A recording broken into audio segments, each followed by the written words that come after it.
O apóstolo Pedro escreveu que os discípulos de Jesus Cristo devem ser mutuamente compassivos. Nesse espírito, gostaria de falar àqueles que padecem de alguma forma de doença mental ou distúrbio emocional, sejam essas aflições leves ou severas, de breve duração ou persistentes por toda a vida. Sentimos a complexidade desses assuntos quando vemos profissionais falarem de neuroses e psicoses, de predisposições genéticas, de compulsões, de bipolaridade, de paranoia e esquizofrenia. Por mais assustadoras que sejam, essas aflições fazem parte da realidade da vida e não se deveria ser mais vergonhoso admiti-las do que admitir uma batalha contra a pressão alta ou o surgimento súbito de um tumor maligno. No empenho de obter um pouco de paz e compreensão nesses difíceis assuntos, é essencial lembrar que estamos vivendo e escolhemos viver num mundo decaído, no qual, por propósitos divinos, nossa busca pela divindade será testada e posta à prova muitas e muitas vezes. A maior garantia nesse plano é que um Salvador nos foi prometido, um Redentor que, por meio de nossa fé nele, nos elevaria vitoriosos desses testes e dessas provações, embora o custo para isso fosse inimaginável, tanto para o Pai que o enviou, quanto para o Filho que veio. Somente nossa gratidão por esse amor divino tornará nosso próprio sofrimento, que é menor do que o dele, primeiro suportável, depois compreensível e, por fim, redentor.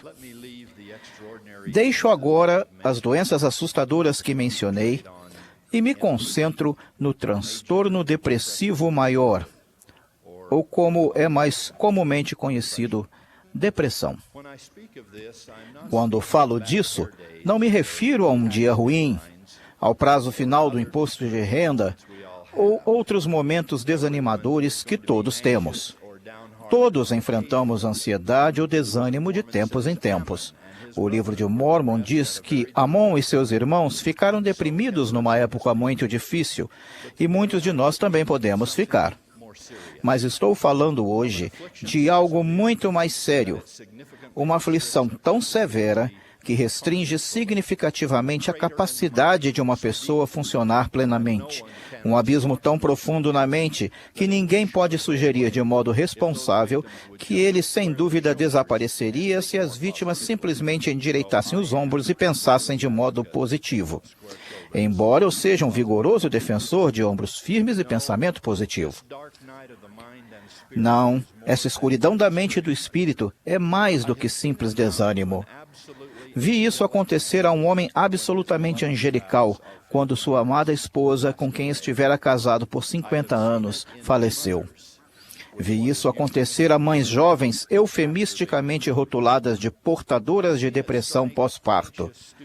Vi isso acontecer com estudantes ansiosos, militares veteranos, avós preocupadas com o bem-estar de seus filhos crescidos.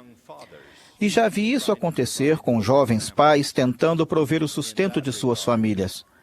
Eu mesmo já tive a terrível experiência de passar por isso.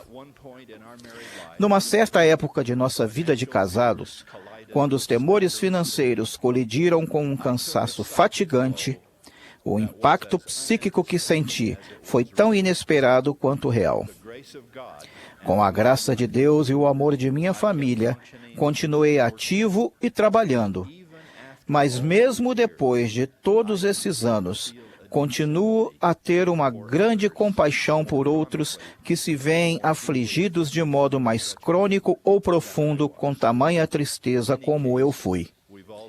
Qualquer que seja o caso, todos adquirimos coragem ao ver aqueles que, nas palavras do profeta Joseph, vasculharam e contemplaram o profundo abismo e o superaram, entre os quais estão Abraham Lincoln, Winston Churchill e o elder George Albert Smith, este sendo um dos homens mais gentis e cristãos de nossa dispensação, que combateu uma depressão recorrente por vários anos antes de se tornar o universalmente amado 8º profeta e presidente da Igreja de Jesus Cristo dos Santos dos Últimos Dias. Então, qual é a melhor maneira de reagir quando nós ou nossos entes queridos enfrentamos problemas mentais ou emocionais? Acima de tudo, nunca perca a fé no Pai Celestial, que nos ama mais do que podemos compreender. Como o presidente Monson disse sábado passado de modo tão tocante às irmãs da Sociedade de Socorro, esse amor nunca muda. Está lá para vocês quando estiverem tristes ou felizes, desanimadas ou esperançosas. O amor de Deus está lá para vocês, quer o mereçam ou não. Ele simplesmente está sempre lá. Nunca, jamais duvidem disso e nunca endureçam o coração. Com fé, sigam as práticas devocionais provadas pelo tempo que convidam o Espírito do Senhor para a sua vida. Busquem o conselho daqueles que possuem as chaves para seu bem-estar espiritual. Peçam e valorizem bênçãos do sacerdócio. Tomem o sacramento todas as semanas e apeguem-se às promessas aperfeiçoadoras da expiação de Jesus Cristo. Acreditem em milagres. Tenho visto tantos milagres acontecerem quando tudo indicava que não havia mais esperança. Sempre há esperança. Se esses milagres não acontecerem logo, ou plenamente, ou aparentemente nunca, lembrem-se do próprio exemplo angustiante do Salvador.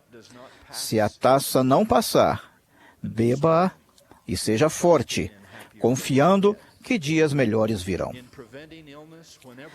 A fim de prevenir a doença, sempre que possível, estejam atentos aos indicadores de estresse em sua própria vida e na de outros que vocês possam ajudar.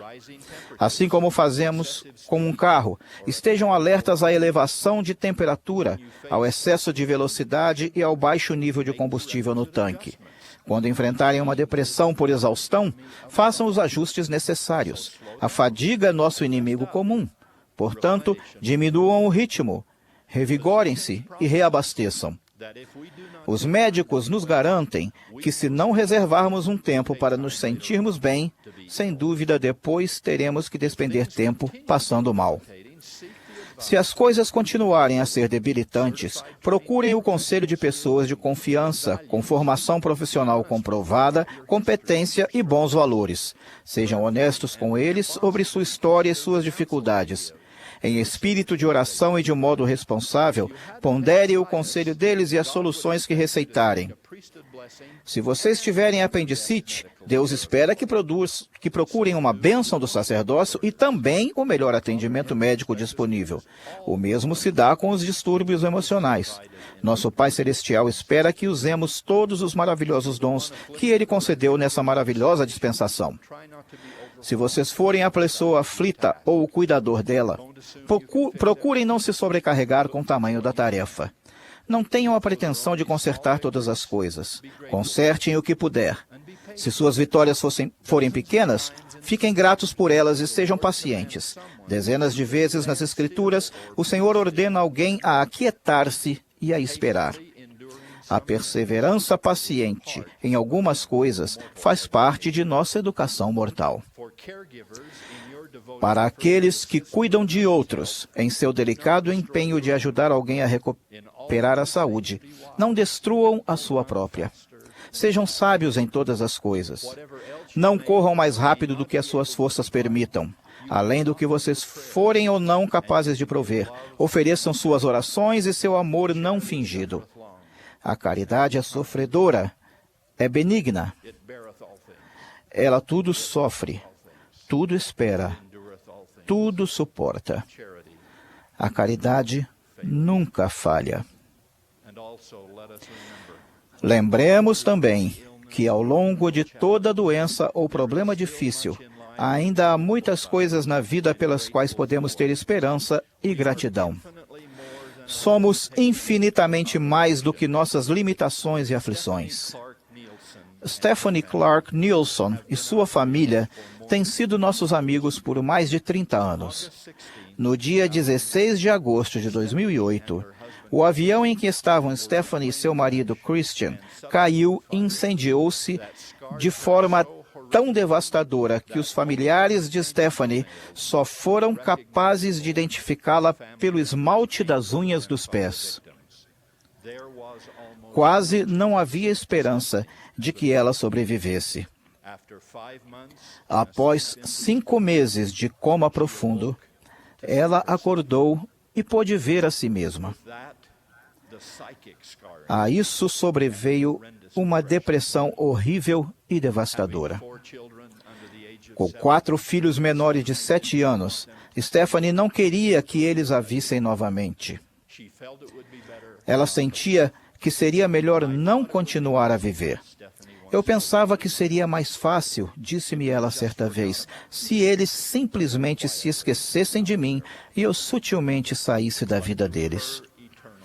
Mas, por seu crédito eterno e pelas orações do marido, da família, dos amigos, de 4 lindos filhos e de um 5º filho que os Nilsson tiveram há apenas 18 meses, Stephanie lutou até voltar do abismo da destruição para ser uma das mais populares mamães blogueiras dos Estados Unidos, declarando abertamente aos 4 milhões que seguem seu blog que seu divino propósito na vida é ser mãe e desfrutar de cada dia que lhe foi dado neste mundo maravilhoso.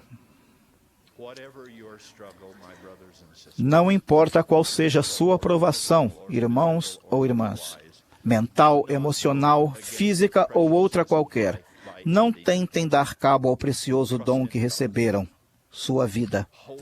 Confiem em Deus. Agarrem-se a seu amor. Saibam que um dia a alvorada surgirá brilhante e as sombras da mortalidade se dissiparão. Embora possamos nos sentir como um vaso quebrado, segundo o salmista, devemos nos lembrar de que esse vaso está nas mãos do divino oleiro. Mentes despedaçadas podem ser curadas, assim como ossos e corações partidos. Enquanto Deus está operando tais reparos, o restante de nós pode ajudar, sendo misericordiosos, bondosos e sem julgamentos.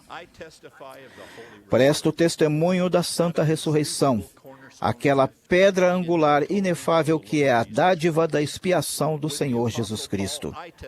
Assim como o apóstolo Paulo, testifico que aquilo que foi plantado em corrupção será um dia levantado em incorrupção, e o que foi plantado em fraqueza, por fim, será levantado em poder.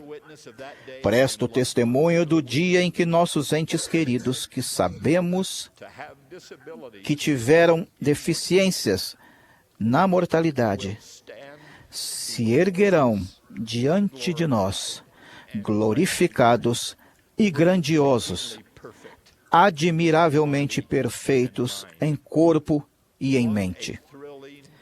Que momento assombroso será este! Não sei se ficaremos mais felizes por testemunhar esse milagre ou mais felizes por eles, ao vermos que estão plenamente perfeitos e finalmente livres. Até aquela hora, quando o dom perfeito de Cristo for evidente para todos nós, vivamos pela fé, perseverando na esperança e sendo compassivos uns com os outros. É minha oração em nome de Jesus Cristo. Amém.